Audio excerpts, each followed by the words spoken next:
All right, Paris, thank you very much for spending a little time with us. Let's start it out with Doug Lamarice, cleveland.com. Hey, Paris.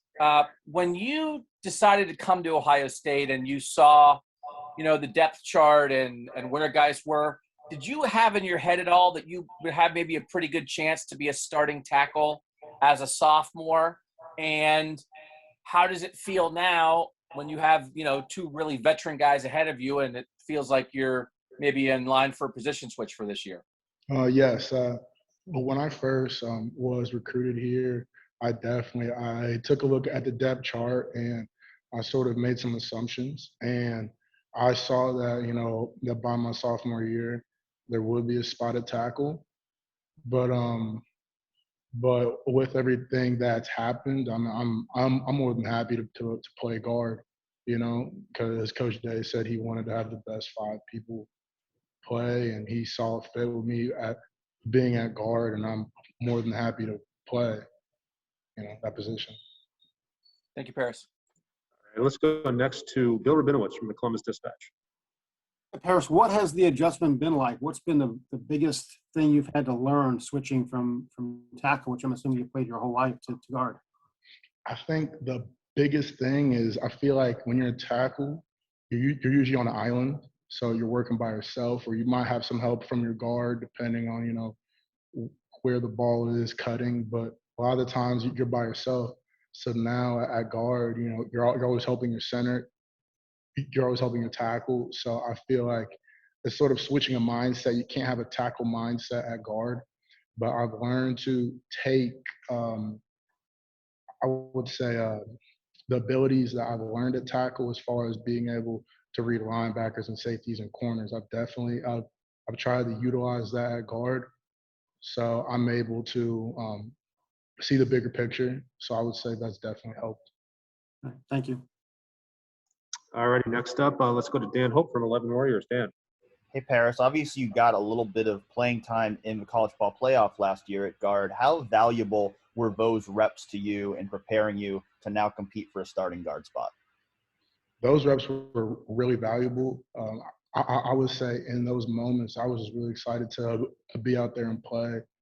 And I would say it allowed me to really, I felt like in those moments of me being at guard in the playoffs, it really allowed me to get a taste of the action, from a different position I guess I wasn't really expecting, So me jumping in there and doing it and being able to do it, like, it was really exciting. So it made me look forward to, if that's where the team needs me to be at this season, I know I'm able to do it because I've shown that I'm able to do that job. Had you been practicing at guard at that point? Oh, can you repeat that? Had you been practicing at guard at that point? Yes, I did practice at guard. I split time during those couple of weeks.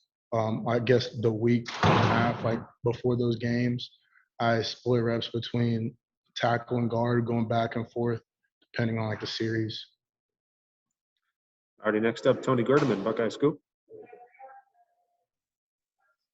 How difficult is it to say you're a left tackle, but then you go play right guard? How difficult is it to learn the hands and just going from left-handed to right-handed for you? I would say being able to switch from left guard to right guard seems pretty seamless. I feel like because if anything, you're just flipping the protection or the call in your head. And then since you have your hand down, I feel like the balance and the stance is relatively the same. That's why I feel like it's pretty easy to go from left to right in terms of guard. I feel like a tackle is different for sure, but I feel like for guard, it's the same. So I feel like it wasn't that bad. All right, and let's go next to Nathan Baird, cleveland.com. Yeah, Pierce, kind of going back to the question Doug asked you, but we talked to Thayer a while back in the spring, and he said that he had been kind of talking to you while he was going through that decision-making process, that sort of stay or go process. What kind of feedback did you give him when he was kind of talking about that or asking you questions about it? And was it hard to kind of maybe set aside your own thoughts of where you wanted your career to be at this point while he's talking about, hey, I might be coming back and playing that spot that you kind of had your eye on? I feel like that just speaks on the brotherhood that, that goes on here, because obviously like Thayer knew, where my mindset was at. But I feel like, for him to come to me and he kept it real with me, and he was telling me his thoughts on coming back, and he asked me, what were my thoughts on it? And, and I was telling him, I was like, at the end of the day, most important thing is, and, which we agreed on, which he brought up was, him getting his degree, and then being able to go the highest that you can when you leave this place, to maximize that opportunity. And we agree, for me personally, I told him just to pray on it and go and do what, where he felt peace. And then that should be the decision. He said he felt peaceful coming back. So I told him, you shouldn't go against that feeling. So I was all for it. He felt excited about it. He had peace about coming back and, having a great season. So I was excited about it. All righty, we'll do two more because we got Nick Petit-Frere waiting for you. First one to Bill Landis. Bill. Hey, Paris. So along those lines, I guess, you guys come to Ohio State to do a lot of things. One of those things is to go off to the NFL and get drafted as high as you can. And I think we all know that tackles make more money than guards and get drafted higher.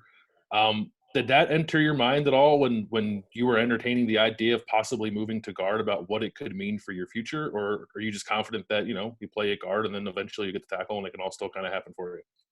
So right now, I feel like the biggest opportunity that I have at starting a guard is that I get to show versatility. And I feel like that adds a lot of value. And I feel like next season I will have the opportunity to play at tackle. But right now it shows that I have the versatility. And I feel like the biggest thing now, I'm not draft eligible after this season. So my biggest thing this season and next season is, what does the team need, so we can get to where we want to be at.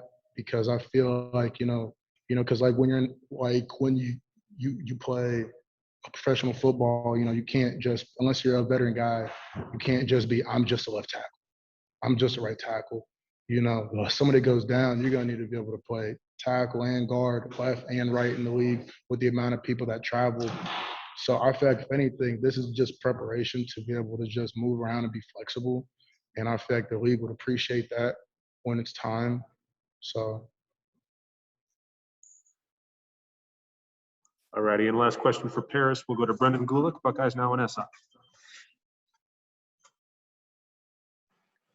Paris, I was just wondering, of the veteran guys that are in your room, who's had the biggest impact on you, and what that's been like for you here this spring? I would definitely say Nick Petit, for sure, has definitely had the biggest impact on me this spring, because, with me and him playing next to each other, just building that relationship and like building that, that bond on the field, because, that's what he had with Wyatt Davis last season. And then as you get to play that guard and tackle combination, you start to get a feel for like how you both play. And I feel like we've definitely been building that this spring. So each practice, we've definitely we've gotten to learn how we both play and to complement each other's abilities. So I've definitely said that time that I've spent with him has definitely been beneficial. Awesome. Paris, thank you very, very much for your time. And we appreciate it.